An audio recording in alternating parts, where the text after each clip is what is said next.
শেখ হাসিনা যাওয়ার পরে তো অনুমান সবাই করতেছে। রিস্কাওয়ালারা কয় আমরা শেখ হাসিনার চাই, সিএনজি এলার কয় আমরা শেখ হাসিনা চাই। বাংলাদেশ আন্তর্জাতিক এয়ারপোর্ট সহ, মেট্রো রেল সহ, ফ্লাইওভার সহ যেসব বাস্তবায়ন কাজ সরকার করছে, সরকার 17 বছর আমলে, এই পরিকল্পনাই তো কোনো সরকারের মাথায় ছিল না।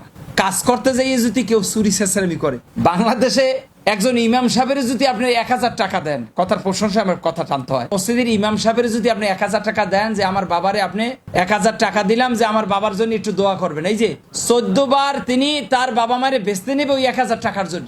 এখন আওয়ামী লীগ সরকার যেসব কাজ কাম করছে, কাজ করতে গেলে একটু ভুল ত্রুটি হয়েই থাকে মানুষের। আপনি কন্ট্রাক্ট কাজ করবেন, আপনি টাকা ইনকাম করবেন না। আপনি ফ্লাইওভারের কাজ করবেন, আপনি টাকা ইনকাম করে নেবেন না। কাজ বাংলাদেশে কোথায় না হয়েছে আমার একটু বলেন তো, উন্নয়নের কাম কোথায় না হয়েছে? কাজও করছে, তারা টাকাও কিছু খাইছে। কাজ না করে টাকা কেনা খাইছে এই দেশে আমার বলেন তো? মসজিদের ইমাম সাহেব যদি মসজিদের কাম ধরে, সেও কন্ট্রাক্টদারের লেগে সে টাকা নেবে। আপনি ঢাকা শহরে যদি মসজিদের ইমাম সাহেব 5টা মাইক কিনতে হয়, সে কি টাকা নেবে না? তার 12 টাকা কি মসজিদ কমিটি দিব?